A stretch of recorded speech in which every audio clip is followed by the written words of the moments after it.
North Carolina introduced the wicked stepmother of all abortion bans. It failed, but we break it down to remind you they can't stop, won't stop until we are officially reclassified as property. Yay! Plus, when does a fetus become a child? One Catholic hospital says, that depends. Are you suing us? The hypocrisy is deep and we're diving in. Woo! And guests, Vampire Diaries superstar Candice King drops by to talk about the abortion shenanigans happening in her home state of Tennessee and spills a little bit of tea about her upcoming series, We Were Liars. And everyone's favorite abortion researchers, Professors David Cohen and Dr. Carole Joffe, join to talk about their book, After Dobbs, How the Supreme Court Ended Roe, but not abortion. They'll give us some essential steps in navigating this rapidly changing fight for our autonomy. It's all coming up in this episode of the Feminist Buzzkills podcast, the show that believes no one should be disappeared to a foreign prison. Like literally no one, ever. No one. I don't care what you did. Nope. Maybe Trump? Maybe they could be sent into space for 11 minutes, but we'll get there. I'm Moji Alaworeal, and I'm joined by my co-host, Liz Winstead. Hey, Liz. Hi. I really want to talk about the space thing, so I'm sorry I just plowed in, but I can't stop being enraged. I'll be doing the dishes and then feel enraged. I'll just be watching something and then I'm just enraged. It's nice to have that level of enragement about something that is so ridiculous, trivial, waste of time, and also feels shoved down our throats to counter the pit of despair I feel about the state of this country legislatively. And I know, but I just find it so fascinating when more than two people get in a room, 6 people and then producers and then Jeff Bezos, all of it. And then they decide this is okay. And there's so much to unpack. I don't even know where to start about the thing that's the most enraging. The thing that I think is most enraging is that women, people with uteruses, people with capacity for pregnancy, people who identify as women have so much going on. There's so much in this world that's fucking with us. There are people who are out here doing real work. There's real steps that need to be taken, strides that are happening. Things that need to be funded. We have a government that is erasing women from history.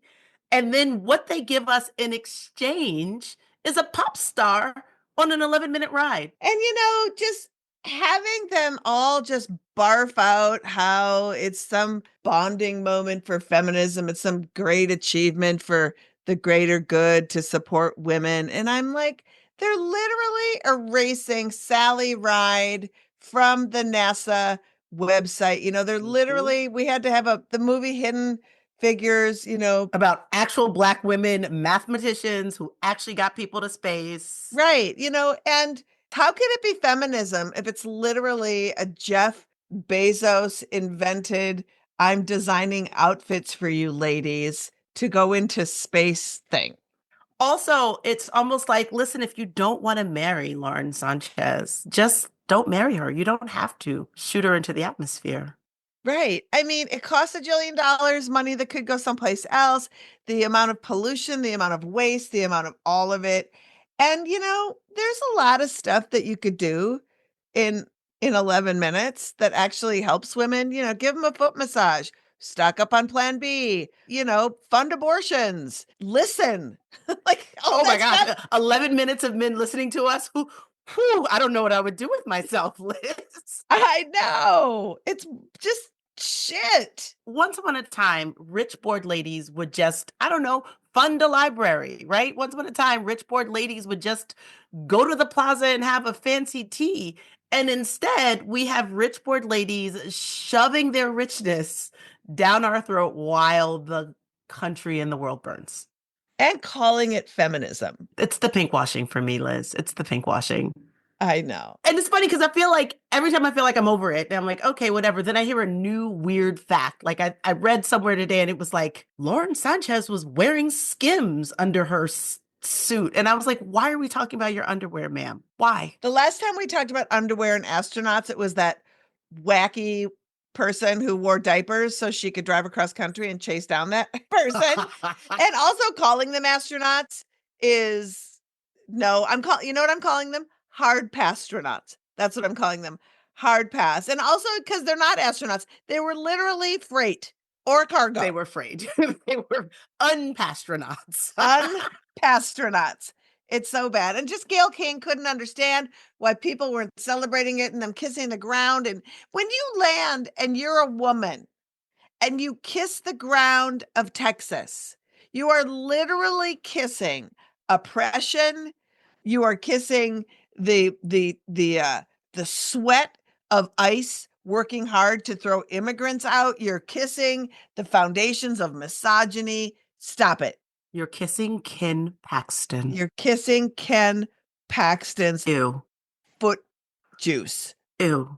I know. So it's not a celebration of feminism. It is a mockery of all that people have fought hard for, Germaine Greer and Audre Lorde and, many people I think would like to have a word with them about what feminism is. So let's move it along, shall we? Well, up in space, they get an 11-minute reprieve for abortion concerns, but down here on Earth, there are things to be worried about. Is true. So let's get to our segment where we ask folks to call us or text us their questions and concerns about all the attacks on reproductive health care.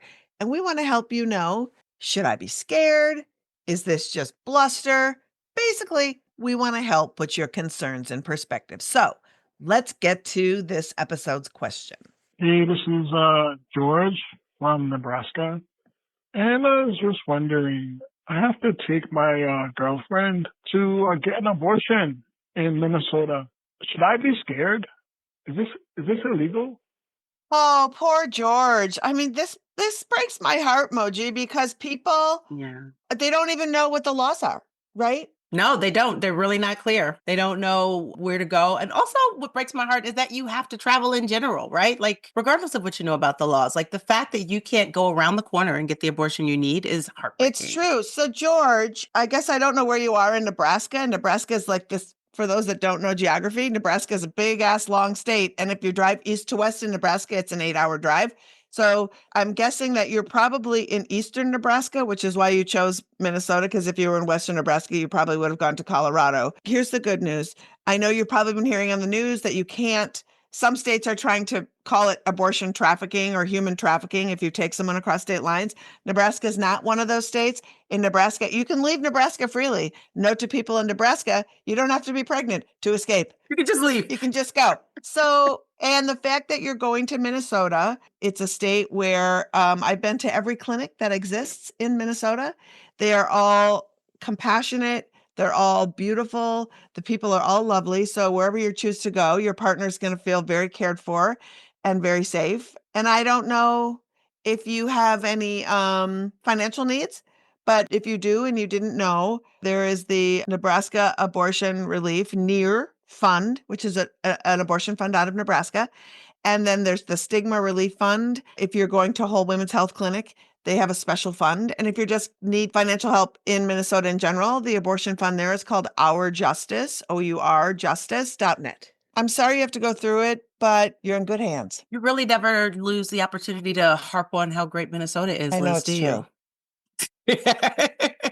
So on a ranking of 1 to 5, 1 being get your freak on, don't give it another thought, and 5 being Doge has just moved into his partner's uterus. How afraid do you think George should be? I think, George, you don't need to be afraid at all because you're going from a state that is not going to penalize you for leaving into a state that will welcome you with open arms. I'm just really sorry you and your partner have to travel at least 8 hours to get to care. So you two take care of yourselves. And I hope that helped. I would agree with you. I would give it a 2, and the 2 is 100% just because of the travel. But when you travel, and hopefully you have each other and you guys enjoy road tripping, it'll be fine. And good luck to you both. If you want your concerns about the state of abortion access and repro health addressed, call us, text us, 201-574-7402. Just leave your first name, the city you're from, and fire away. Moji and I will get to as many as we can. The number will also be in our show notes. Again, text or call 201-574-7402. We really want to help you, and we're going to do our best to give you some advice and perspective that makes sense. Let's move on and let's get to it. Let's poop out some of this week's abortion news. Texas State Senator Brian Hughes has proposed a bill that would force wastewater treatment plants to test for abortion medication and birth control.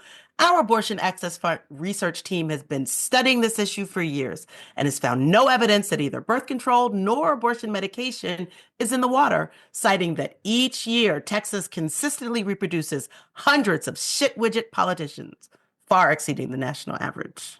And extremists have infiltrated the Beverly Hills City Council, blocking the DuPont Clinic, a DC-based abortion provider, from opening in the land of Lala. The creeps behind this are not Real Housewives of Beverly Hills, not even Real Tradwives of Beverly Hills. In fact, they're not Beverly Hills residents at all. Yet, they showed up to a city council meeting to spread lies, then arranged several sneaky private meetings with the Beverly Hills police chief, the city manager, and the leasing agent. None of these meetings included a representative from the clinic. And the result? The building revoked the lease and the clinic will not be opening at a time when providers are needed more than ever. Just a reminder that the lies are powerful and we have to be vigilant. Guess the CW won't be producing Beverly Hills RU 486 anytime soon. And in altogether ooky oppression news, Nebraska lawmakers want to join other states who have enacted the ghoulish requirement of forcing every abortion to have a cremation or a burial. Not sure what this accomplishes other than adding stigma and creating state-mandated grief, and possibly jump-starting a weird cottage industry of miniature urns and coffins. This has been your steaming news dump. Oh, miniature urns and coffins. That's just what my Barbie dollhouse needs, Liz. Right. You know what, though? You better get them now because they're going to be 20% more when the tariffs roll in. Oh my God. We are going to dig into our stories. We promise, we promise, we promise. But we've got some stuff to plug. I'm gonna be on Amen this Sunday. So if you're around a TV and you want to watch some MSNBC, I'll be on Amen with guest host Michelle Norris at 8 p.m. on your East Coast time. We've been on Amen together. We have. Yeah. Sure, we'll be breaking down a lot of the same stories here. And I'll be curious to see if we talk about the space bitches because I don't want to stop talking about How can them. you not? I know. It's true. Also, guys, Patreon. You know, Liz and I, what we do here is fun. We have a Patreon. You can support the work that we do. You can get some special deals. You know, we shout out birthdays every month. So just go over to patreon.com/feministbuzzkills and join us. Throw some ducats our way. Join us, subscribe, do some monthly fun, support feminism. You know what? Do it for $11. $11 to pay for the 11 minutes those bitches were in the sky. I'm just going to tell you it's a better use of your 11 minutes. I feel like we're worth it. I also think you can't really do $11. I think you have to do 10, but we're good. Well, you know, it's what's happening. Let's get to the stories we want to break down further. Liz, what is happening with the Catholics? Because it feels bonkers. Send them up to space in a capsule.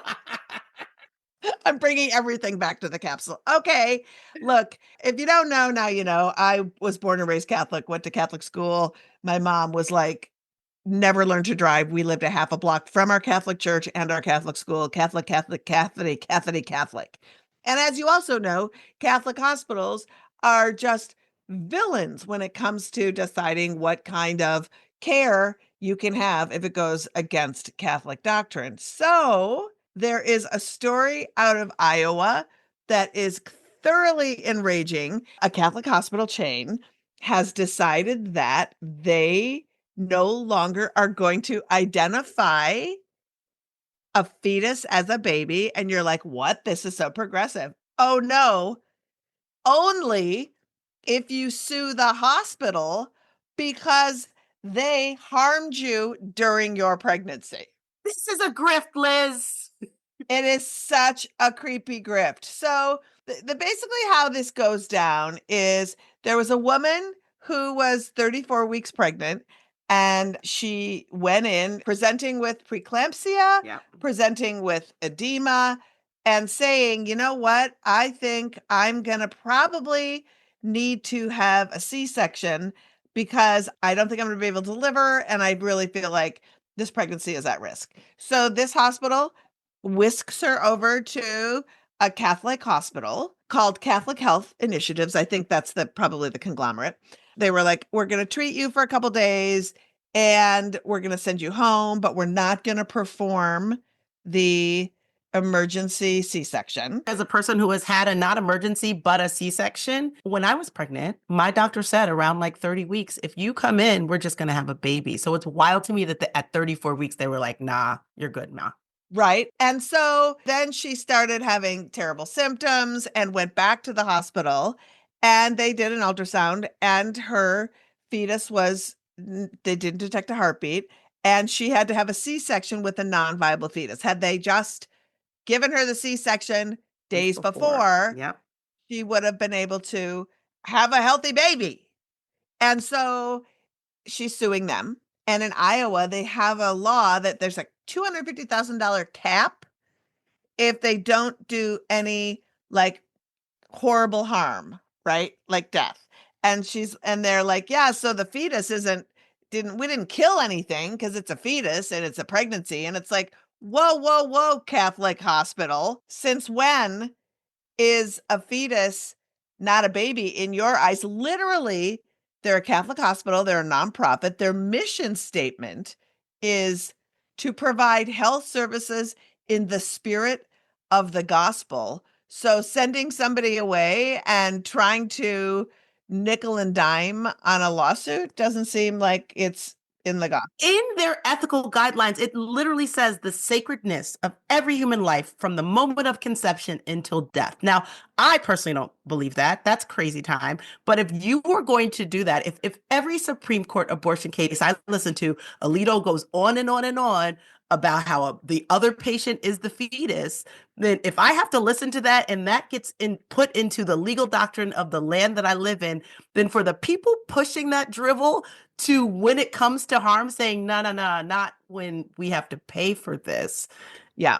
And they were saying like the laws of Iowa don't distinguish that. And it's like, but I thought the laws of God trump these laws. Duh. And so what's your bishop say? Right. And that's the whole thing. People know that Catholic hospitals, and they've denied hundreds and hundreds and hundreds and hundreds of people care. They're denying trans people hysterectomies. They're denying people with abortions. They're denying infertility help. They're denying progesterone. They're denying birthing people who have multiple children, tubal litigations, and basically making them have secondary anesthesia and surgery when they could get it all done all at once. They won't do ectopic pregnancies. I mean, it is awful. And they're cannibalizing our entire healthcare system, right? They're taking over. They're in rural areas in particular, they're taking over, and they do so much damage. So to now try to have it both ways, right? Where it's like, it's only a fetus if you are being sued. Otherwise, it's a baby in your like misogynistic principles. When we can harm you, it's a baby. When you can harm us, it's a fetus. And all the care that they don't do is more expensive for people to have to go somewhere else and get if they need it. And that apparently isn't a cost that the Catholic hospitals need to think of or take into account when they set their policies. But when they have to come out of their pocket, apparently we need to take into account the fiscal impact. So I just want to say the reason I brought up this story is for twofold. One, it's outrageous. Two, let's follow this, because if Catholic hospitals can pick and choose, then I think this should be at the Supreme Court. Mm-hmm. What is the Catholic hospital allowed to pick and choose their morals on this? And three, for the love of God, stop giving these people tax exemption. Fuck it. You are not a church. You are doing harm. This is bullshit. I'm sorry. This nonprofit bullshit for denying people care is outrageous. So that was my story that made me so mad this week. On top of them space bitches. On top of the space bitches, I started really being mad about this too. And you all know we were dark last week because we were recovering from our big DC live show. And I hate it because every time we have a dark week, some big piece of news happens. And North Carolina pulled some bullshit that we felt like we wanted to break down for you, because I hate when we're off and a big story comes up and that we can't break it down for our listeners. And this story is a cautionary tale and something to look out for, right? In more seriously, you can't trust them news. Basically, the North Carolina Republican legislature knew that we were off and decided it was an excellent time to submit an extremely restrictive total abortion ban with no exemptions for rape, incest or the health of the mother, just life of the mother.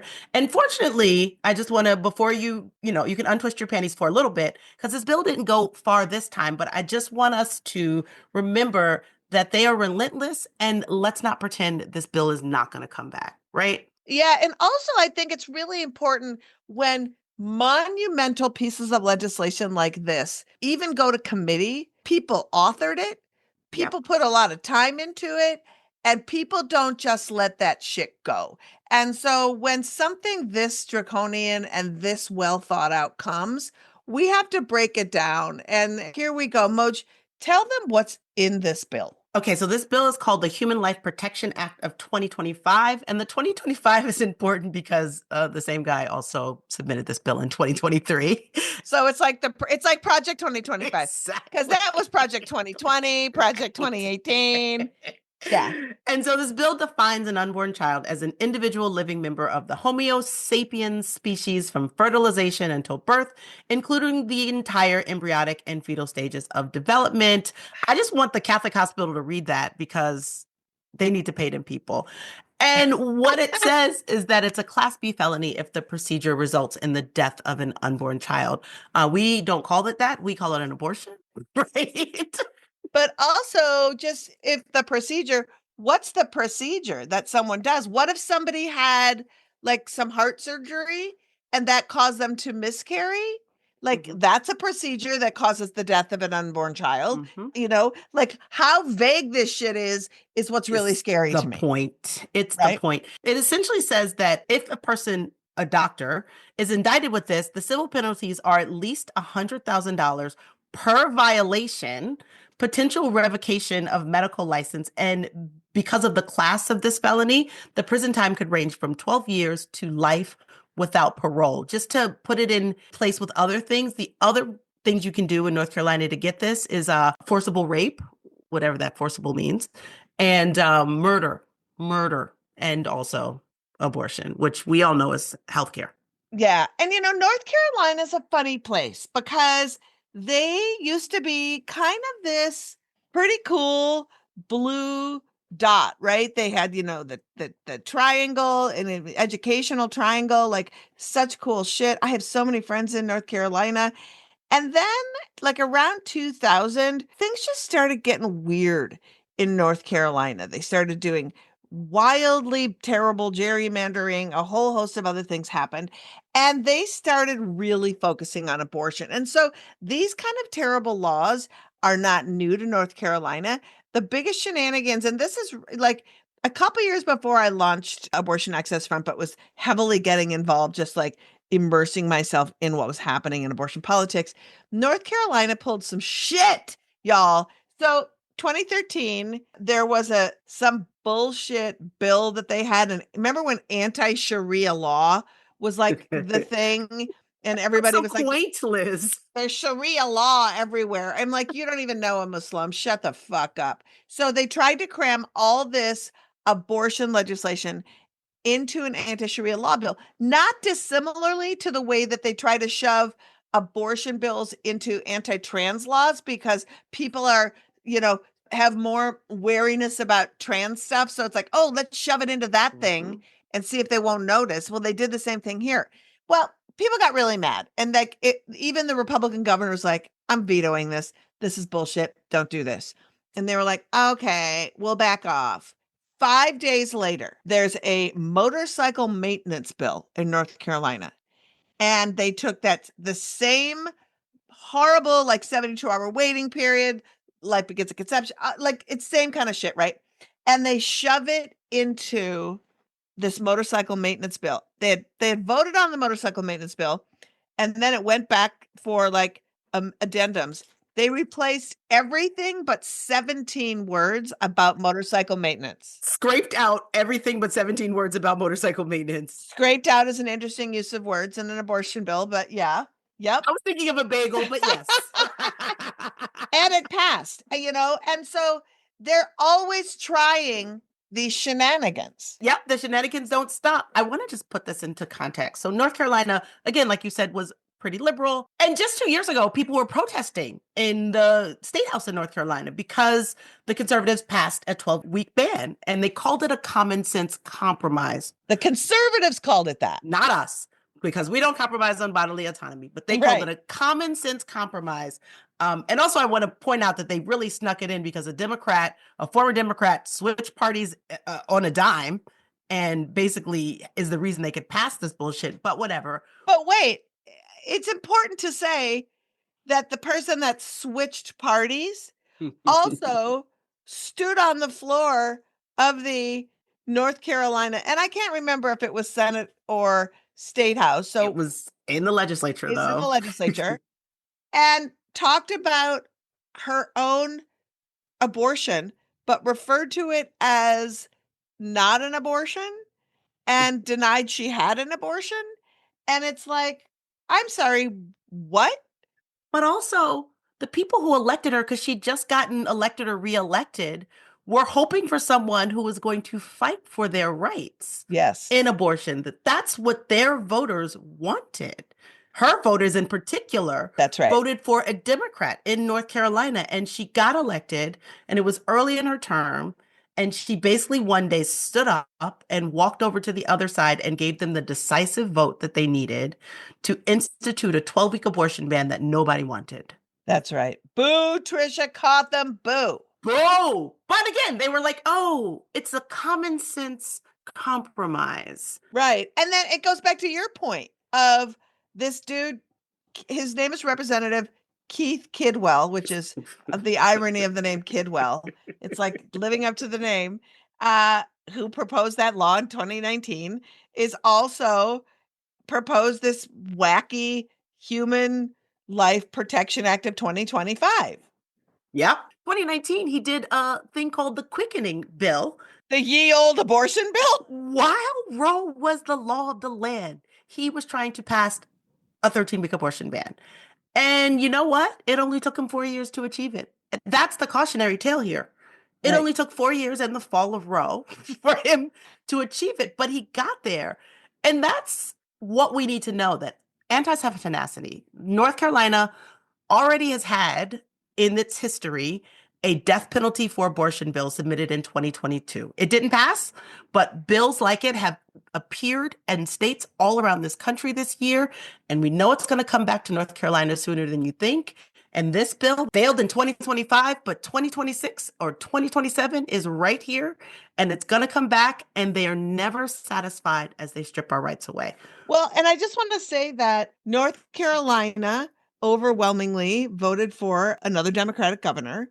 And the Democratic governor is the firewall for all of this.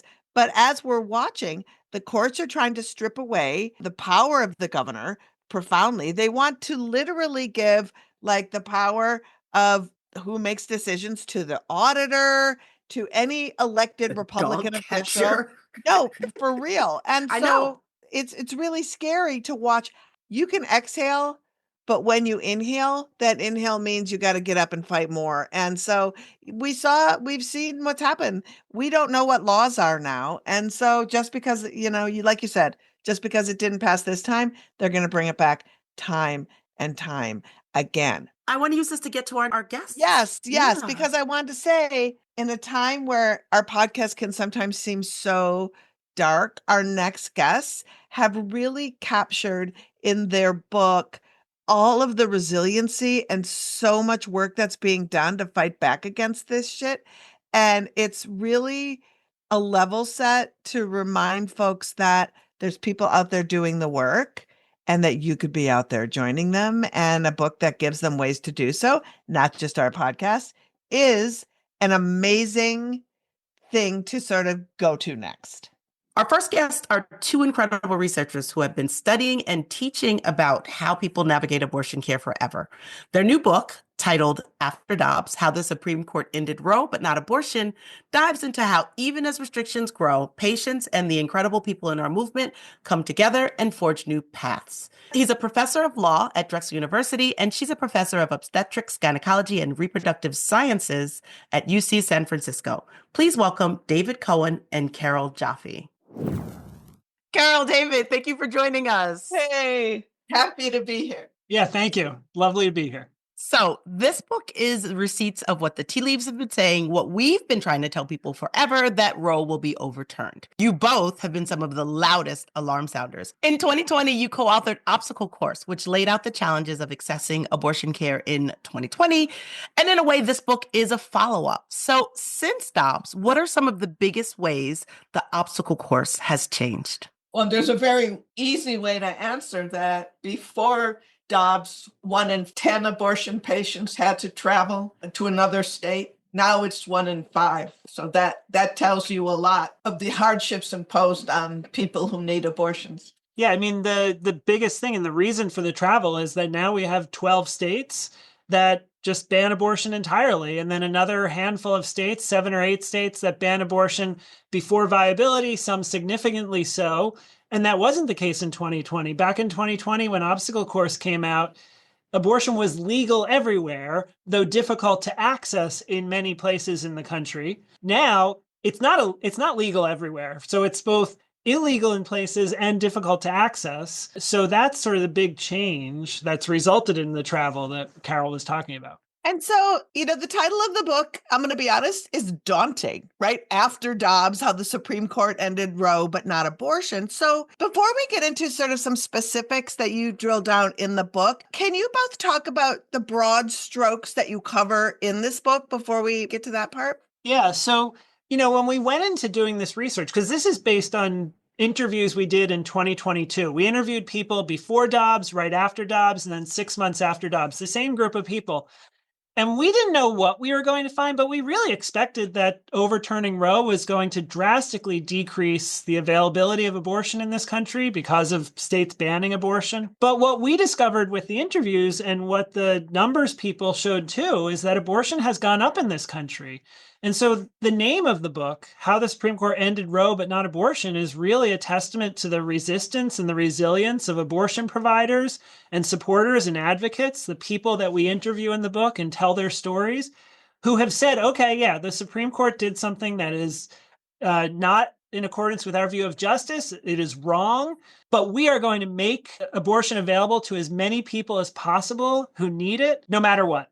We almost named the book, We're Doing It Anyway, which is a quote from one of the people we interviewed. I mean, that really tells the story. The Supreme Court overturned Roe. We're doing it anyway. I just feel like that really is the story of abortion. What are laws? Because when people need to access care, it's because they have done such a self-examination of where they're living, where they're at, what their needs are, who they are, that it's shocking that always gets lost in the conversations around abortion, where oftentimes when people will ask me, what is the thing that scares you the most about abortion bans? I said the waiting period, because it literally decides that people don't have the capacity to make decisions about themselves. I would like to know, talking to these people and sort of being the researcher you are, what are some of the things that even as experts in this and on the trajectory of abortion, what are some of the things that you couldn't imagine and really didn't see coming in this assault? I knew the provider community would do everything in its power to keep the clinics open, figure out ways to send pills where they could. I knew that they would do that. I mean, I've studied this world for 40 years. I am in awe of them. They've had hardships before. I knew they would come through. What I didn't realize the extent of was how phenomenal the systems that were very quickly set up, patient navigators, the national organizations like NAF, Planned Parenthood, the local abortion funds, they set up a system that was extraordinarily helpful to getting people from banned states like Texas, like Alabama, to places where they could get abortions. And, and they were so nimble, like on the drop of a hat. One of the doctors in a state, what we call a surge state, a state that was getting many abortion patients from out of state, told us, yeah, we had this patient coming, but then we had a snowstorm. So within hours, a patient navigator had figured out, rerouted the patient to Las Vegas where it wasn't snowing, got her an appointment, got her hotel, got her a plane ticket. I mean, that is just awe-inspiring, and I did not expect that level of nimbleness. I'd say, the patient navigators and the support systems have just been incredible. And another part of it, I think, is that the way that people have developed new systems for delivering abortion pills to people. We knew abortion pills were going to be a big part of the post-op story because they are just easier to get around, right? You don't have to leave your home. But the ways that virtual clinics have popped up, telehealth shield providers who are providers in states where abortion is legal, mailing pills into states where abortion is illegal, and the large numbers. I mean, we're talking, the latest numbers show that almost 10,000 packets of pills are mailed a month by providers in states where it's legal to other states, most of those going to states where there's bans. So just the proliferation of pills and the knowledge about pills has exploded in the past couple of years. And that really is a big part of the story, why people are still able to get abortions despite abortion bans. And I want to just shout out to the advocacy orgs, folks like you all who are doing the research and putting that research out there for us to be able to bring that narrative of safety, of accessibility all the time. Not only has that been, where the internet successes have been, right, to be able to tell these stories, but also it's really given politicians an opportunity to speak. When you look at the governor of New York, Kathy Hochul, who has doubled down on protecting shield providers and saying more laws to protect these people. We're going to say that physicians don't have to put their names on prescriptions. We will not extradite anybody to any stupid state. It's really amazing. And I wanted to ask y'all, because you both have been doing this research and are experts in the history of what's happening, what are some of the factors that you have seen that you write about that have given us more than ever before this path towards destigmatization that's been really hopeful? Carole, I'll start with you. One thing we say in the book, and I credit David with this phrase, since Dobbs, the American people have gotten a, quote, crash course in pregnancy and what can go wrong.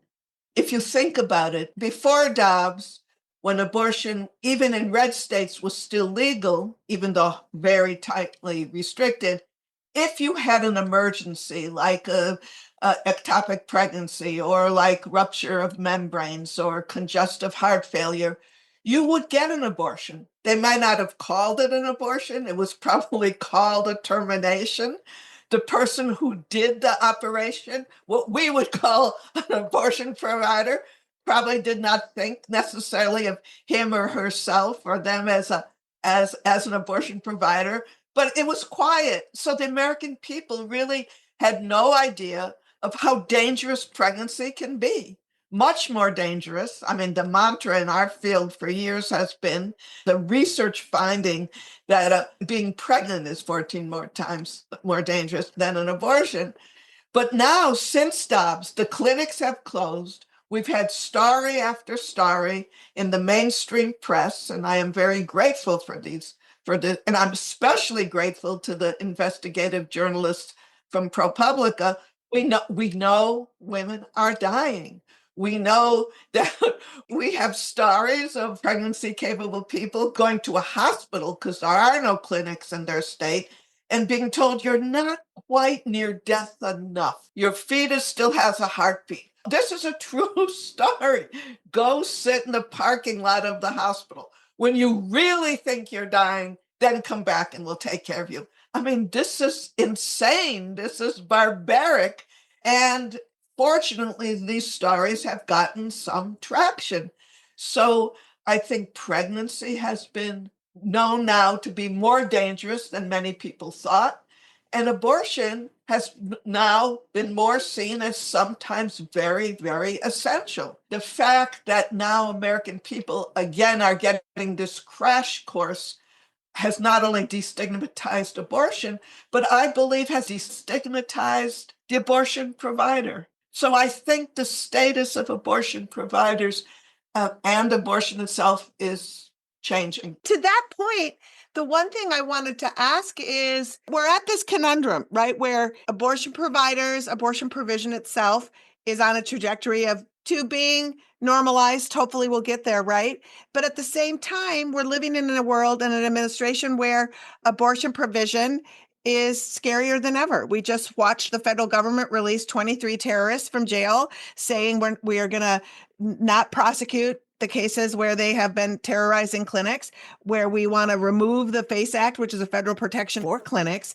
So how do we square and how do we keep providers safe? Because that chilling effect is real. David, I know you have a lot to say on this. Yeah, I mean, look, the federal government stepping back from enforcing FACE is a big deal, especially with the statements that they've made about it.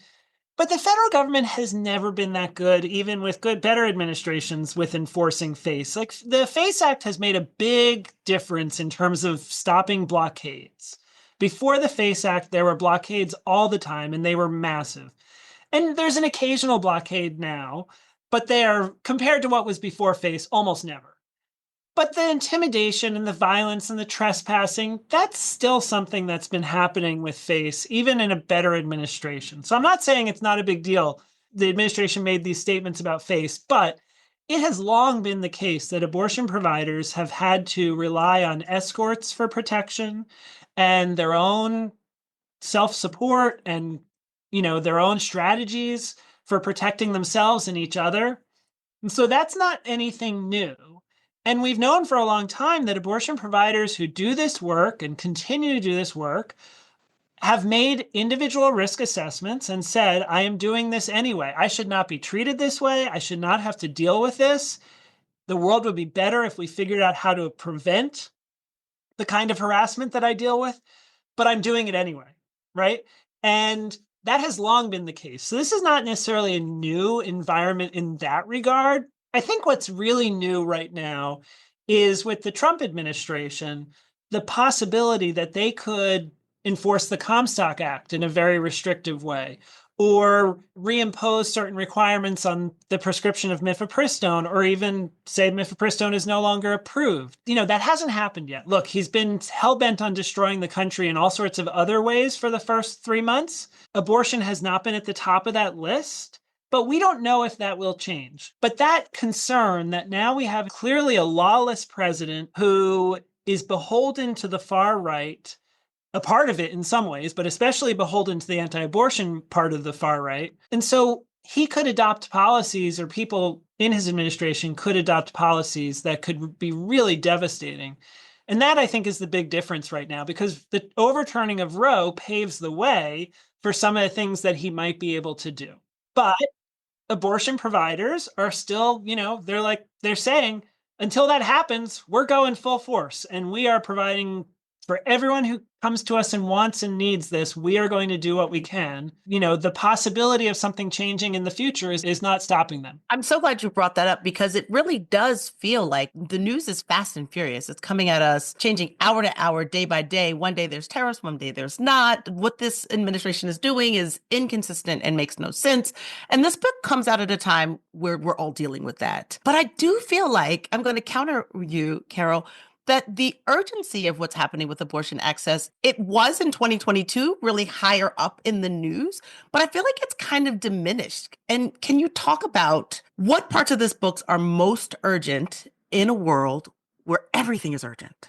No, that's very well put. Everything is urgent. Let me answer it this way. I think our book, by and large, tells a more optimistic story, certainly, than we ourselves had predicted we would be telling. I mean, we thought of this project in 2021.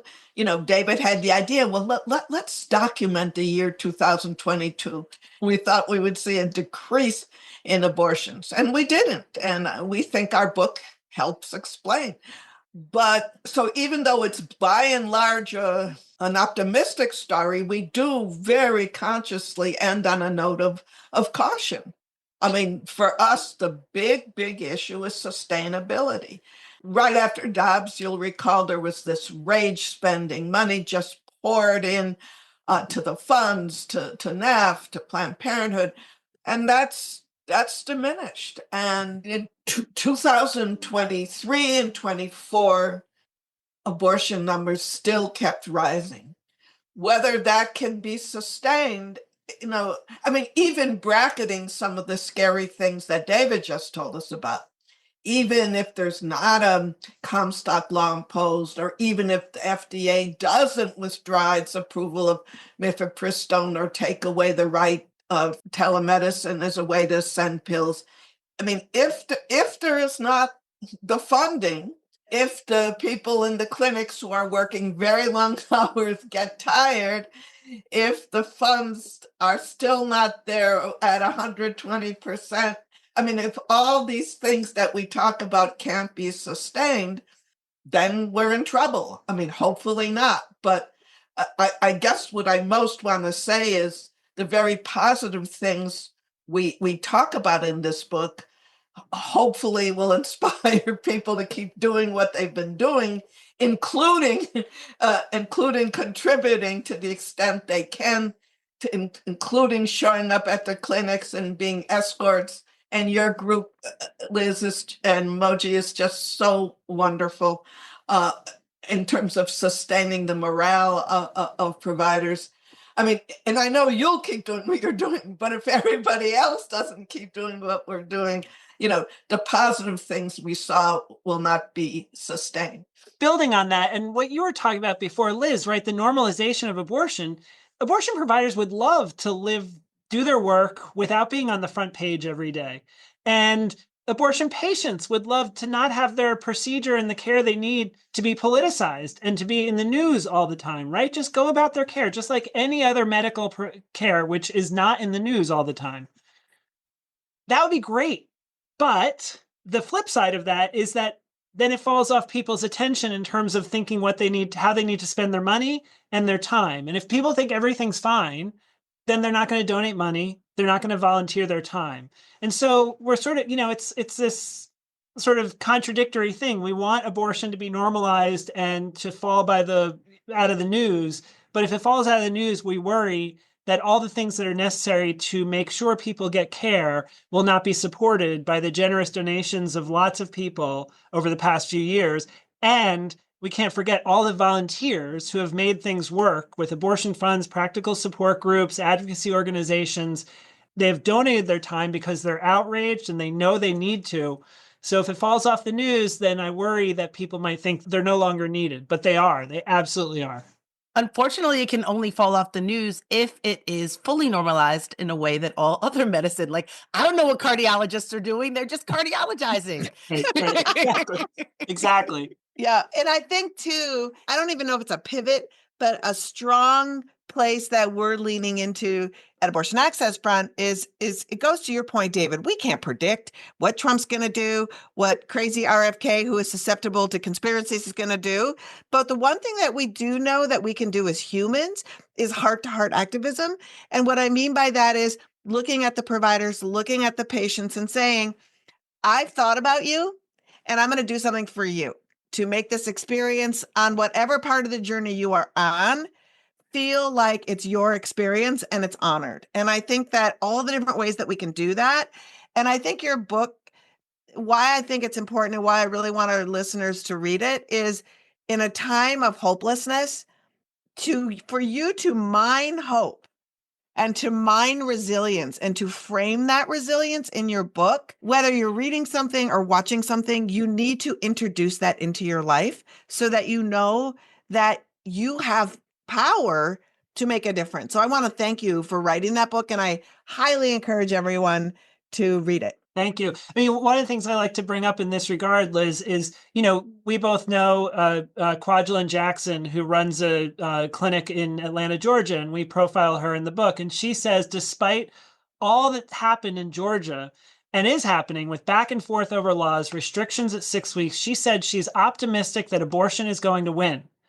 And if she can be optimistic fighting this fight in Atlanta, Georgia, then we all should be too. And we should think that there's resistance out there, the resilience out there, that the patients and the providers, the patients will get care, the providers will provide it. And so I think you're right to end on that note, Liz. David, Carole, I'm so glad that you both came by and talked to us about this incredible book that you've written. We are definitely going to have links to where people can purchase it. And thank you for ending on that wonderful note of hope and resilience. I think that's really what I pulled from the book. And I hope that everyone who reads it and everyone who hears you talk about it gets that. Thanks so much, you guys, for joining us. Well, thanks so much for having us. Thank you very much. Thanks, David and Carole. To support their work, donate to keepourclinics.org, which is linked in our show notes. Support your local abortion clinic, local abortion fund, and vote. And of course, be sure to buy their book, After Dobbs, How the Supreme Court Ended Roe, But Not Abortion, on sale now at your favorite independent bookstore. As always, these stories will be in the show notes, and you can find the best, most up-to-the-minute resources on accessing abortion care and funding for your care on our website, aafront.org.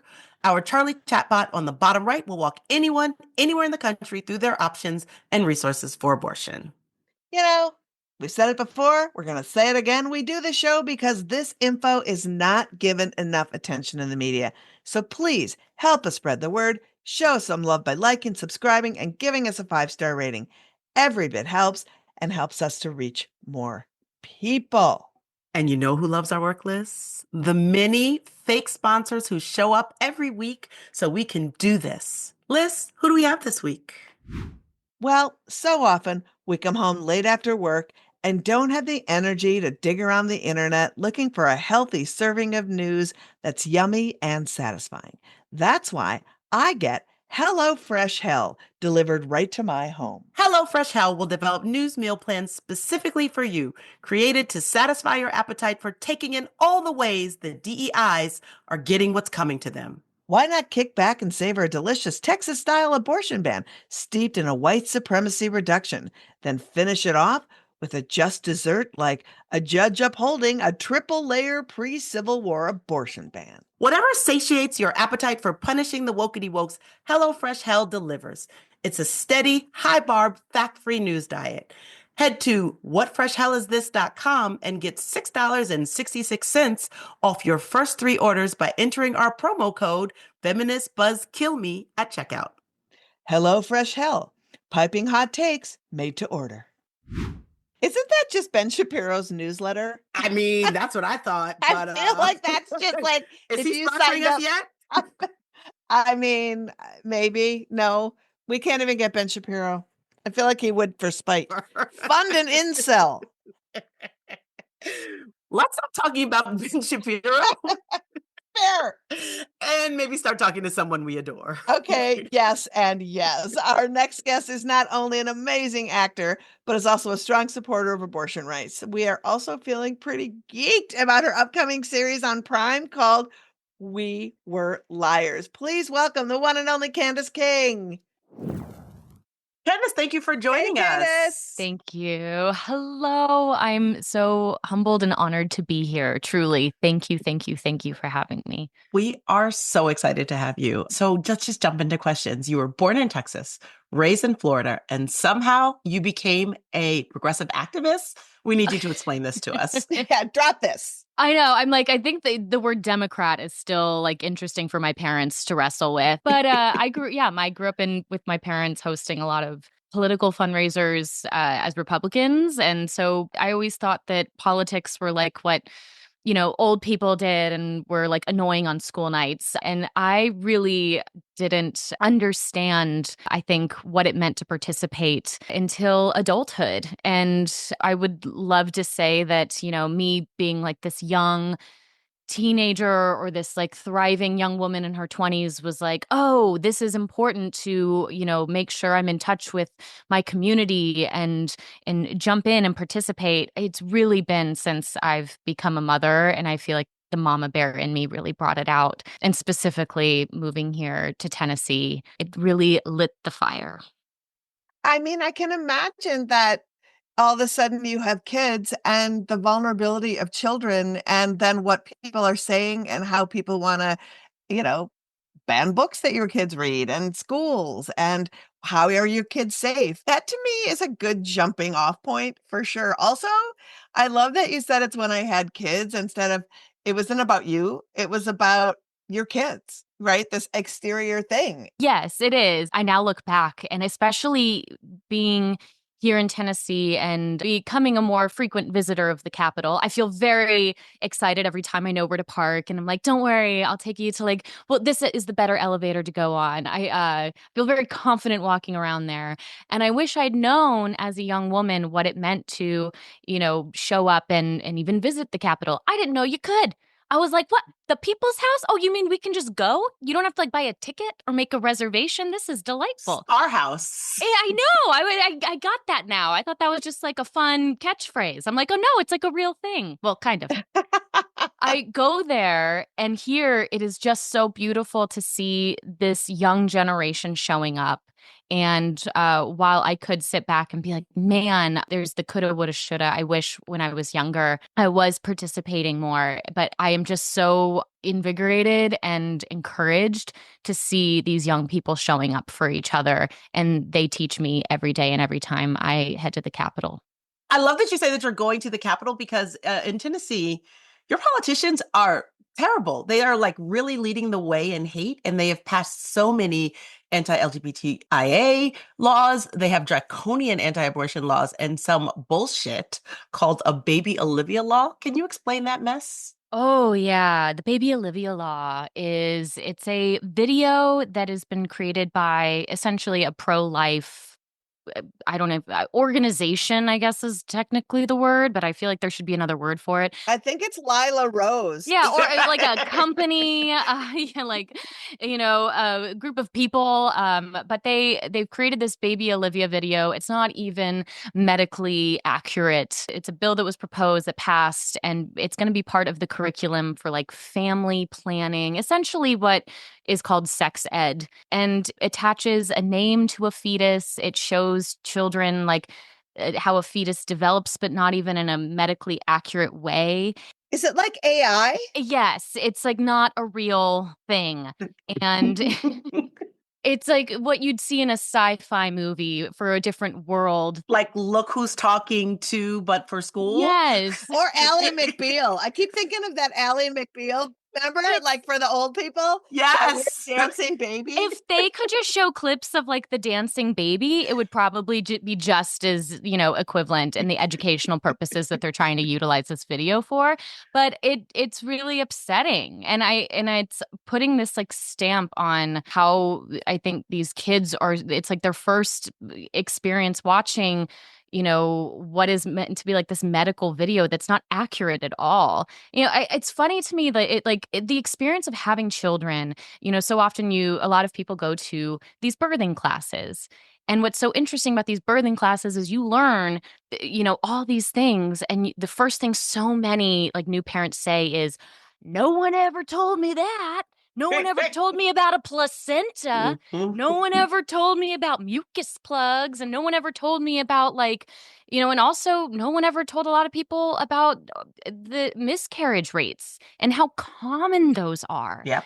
So it is wild to me that they have wasted time creating this like fictional video of like sci-fi fetus to basically introduce this idea that is just going back to it's bullshit. This video is bullshit. And it's upsetting to me that I'm going to have that conversation with my children to actually teach them the science that these suits are trying to teach them, let alone like interrupting our teachers' ability to actually do their own job.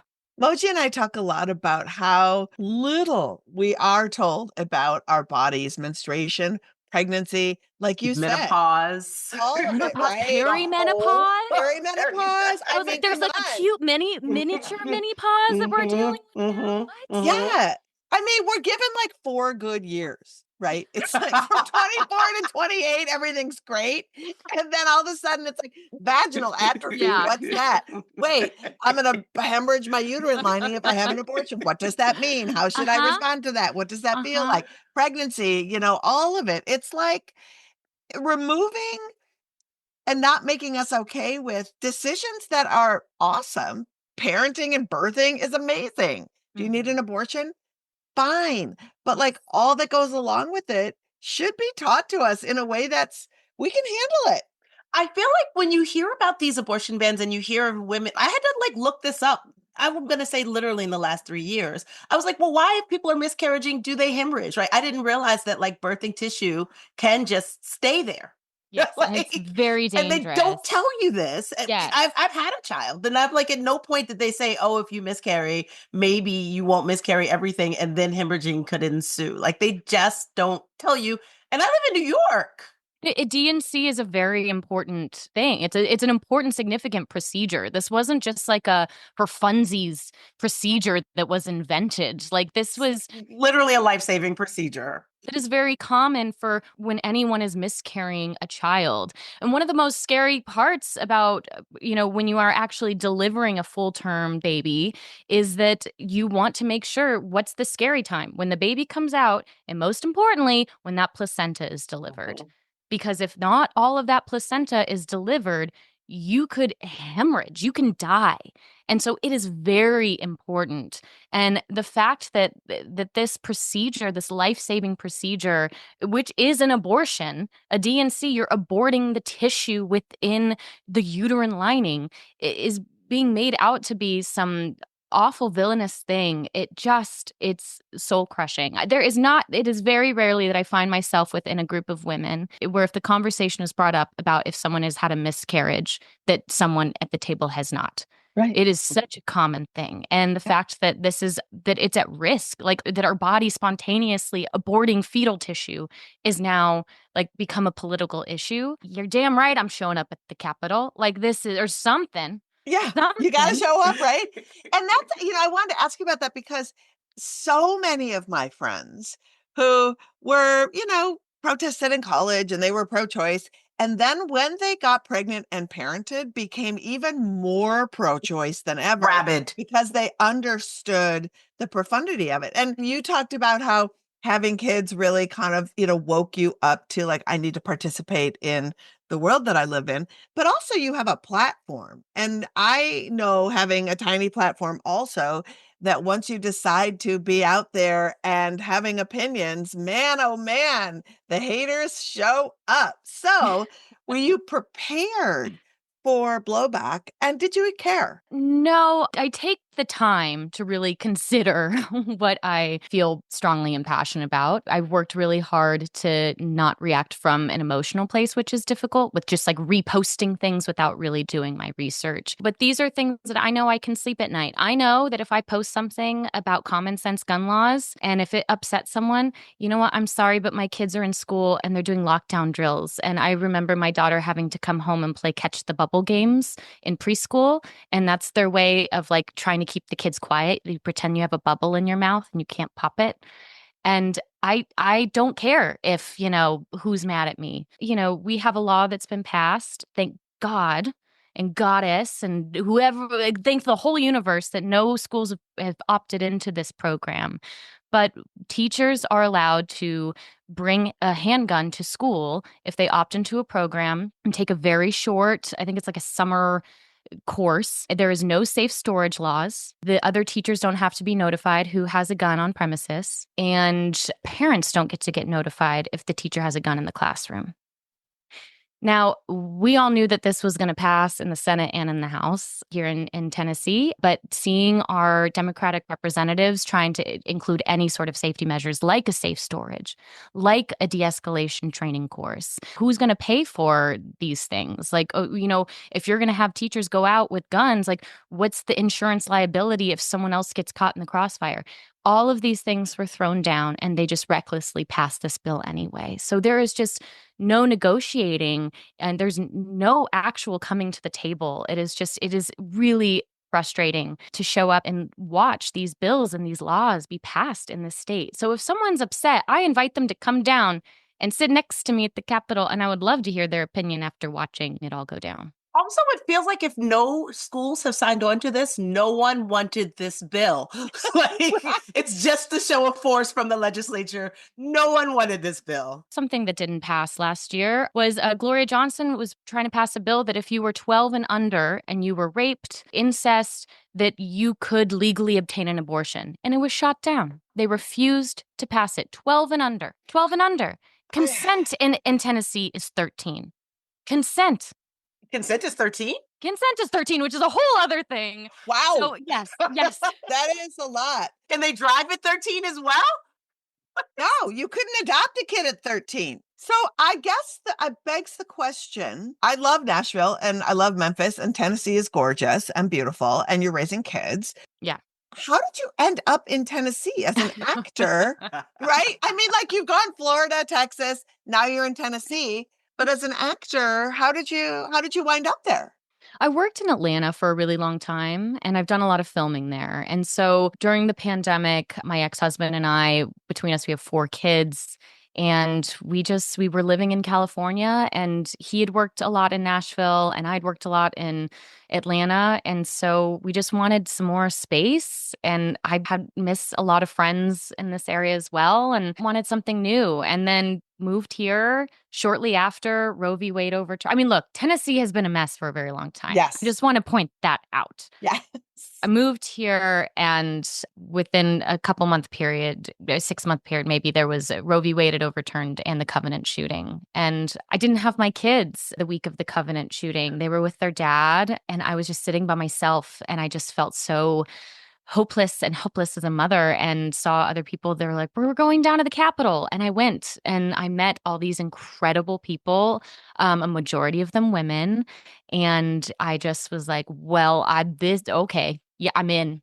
Yep, here I am. I did your podcast a couple of years ago, and I loved talking to you so much just because you were so smart and curious and open. And it was so cool. And I'm so glad that you came on here. And I'm so glad that you have a new show coming out, because the thing you don't know about me, Candice, that everybody who works with me and knows me knows, is that any YA teen thing is my literal go-to. Like, I don't like reality shows where women are pitted against other women, but give me any kind of like Pretty Little Liars, give me Never Have I Ever. I'm so Riverdale. He was so into Riverdale. I'm oh my so goodness.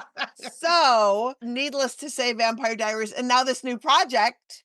Yes, We Were Liars. I'm so excited. It's coming out later this year on Amazon. It was such a great experience. It's based off of a book. If you've read the book, and the rule of the book is if you've read it, like you have to lie to anyone if they ask what it's about. So I can't tell you anything about it. Oh my God, that's I was amazing. really trying to figure it out because I haven't read the book, and I was like, why is there nothing about this book? It's a book for liars. I get it. You can't tell anyone about it. Okay, well, I cannot wait, because I know I'm going to need a desperation and dive into a project that will have me escape. And the fact that you're involved in it gives me a double whammy. Well, And then thank you. second, I'm going to put you on the spot. Oh, gosh. Because so every year in some city, Minneapolis, we've done it in Austin, we've done it in New York, we do this concert called Do Re Mi Tu. And it's a fundraiser. And what it is all these cool women and femme musicians or comedians who can sing pick a sexist song. And then we do a concert of the most sexist songs ever written to kind of remind people that pop culture is not kind to women, and the way that we have been portrayed within our music is great. And we would love to have you be part of it. Would you do it? I'm in. I'm Oh, in. good. I'm Excellent. like, I'm going to start texting vocal coaches right now. I know. but yeah. Well, you can do it, because, we've got a whole string of friends down there in Nashville that I think would say yes to. So I think it could be a really fun time. And I was like, I'm going to put Candice on the spot. Yes. That would be so Have her fun. agree on camera. Have her agree on Good. camera. Why not? Honestly, one of my things this year is I was like, I'm trying to pick like a new kind of creative hobby. And I used to sing in a past life, in a different life. And so this year, one of my things was like, okay, I want to get a song and I'm going to sing it in front of a human at some point. So this falls right in line. Now you're holding me accountable. I'll do it. All right. Well, we'll be in touch, and, we're hoping it happens. And if it does, you are in, friend. And I'll come down and host it. So it'll be fun. So exciting. Perfect. Oh my God. Well, good luck. And thank you so much honestly, it does matter, because you do get a lot of flack for putting yourself out there and having views, especially around controversial topics. I mean, you're not like sitting there being like, I support the American Red Cross. You're like, guns, abortion. You're just out there. What's crazy though is that these should not be controversial topics. I know. So that's where we know that, and you know that, but the haters don't know that. No. I appreciate the work that you guys do. And on the days that are hard and feel overwhelming, I often think of you guys. What you guys do is incredible. So thank you for constantly just being a light in the world and a voice in the world. And I can hear the reverberations here, and it gets me like up and going. So thank you. Well, back at you, friend. And thank you for joining us. And when is the show? You say later in the year. Do we know yet? Do we know a drop? Summer-ish? I don't know, Summer-ish. like spring, summer. I can't tell you because it's all a lie. We don't So know. it's all a lie. Candice King, our favorite liar. It's all a lie. Thanks for joining us, and we hope we see you soon. Thank you. Check out all things Candice on her Linktree and follow her on social media. Instagram at Candice King, TikTok, it's Candice King. We'll put all her links in the show notes. That's our show, guys. We hope it was kind of a roller coaster of like kind of mostly crappy, but thank God for David and Carole and Candice. Our guests pulled us out of the brink. And fuck you, people who went to space. Hard agree, Liz. Hard agree. Hard agree. I know. For real, thanks, David Cohen and Dr. Carole Joffe. And please, again, support your local clinics. We've got all of that in the show notes, and get their book. It is great. After Dobbs, How the Supreme Court Ended Roe, but Not Abortion, on sale everywhere. That's right. Did we make you smarter? Make you laugh today? Well, then show us some love by liking, subscribing, and giving us a 5-star rating. Plus, stay connected with us on social media at Abortion Front across all platforms. With your help, we can get more people to learn about this assault on abortion access. That's right. And are you looking where you might fit in to do some abortion activism? We've got a 5-part training series called Operation Save Abortion at operationsaveabortion.com. You can find out all the stuff to do, and you can visit our super cool activist calendar, which is chock full. I like saying chock full. I like that too. Right? Chock full of local and national actions and educational opportunities. You remember chock full of nuts? Wasn't that Yes, coffee? such good coffee. We've also got a great mutual aid program at Abortion Access Front called Adopt a Clinic, where the public can support independent clinics, abortion funds, clinic escort groups, and patients directly by ordering needed items from an org's wish list. This week, we're highlighting Charlotte for Choice. This great North Carolina org is asking for everything from stress balls to tea to diapers. Show them some love at the link in our show notes. If you want to get more involved, but you're not sure how, you can always sign up to volunteer at our website, aafront.org, and let's figure it out together. And next week, we have a great show with Dr. Kat Duffy, policy analyst at the National Health Law Program, to discuss the catastrophic impact of proposed Medicaid cuts on access to sexual and reproductive health care, which is why we went and screamed at Schumer in D.C. And he deserved it. Totally. Plus, one of our favorites, musician and comedian Shonali, returns to the podcast to talk about her new solo album, One Machine at a Time. Loving Shonali. And I can't say it enough, people. Join our Patreon. You'll support great content and get really cool FBK merch and experiences. We'll send you to space. We will, with us. We can just take up space. All pledges support this pod and all of our activism at Abortion Access Front. Pledge at patreon.com/feminist buzzkills. FBK is edited by Remedy Tournay and is produced by Jen Moon for Abortion Access Front. And finally, we leave you with Tennessee State Rep Gino Bolso. I guess that's how you say it. I don't even give a fuck. A man who shows his whole ass because he thinks no pap smear, no problem. If in fact our laws criminalizing abortion is having the effect of OBGYNs or residents not coming to Tennessee who want to perform abortions, I think that's a good thing. I think the law is doing what it's supposed to do. We do not want physicians in Tennessee performing abortions because that's the unlawful taking of an innocent human life, and it's just a horrible thing.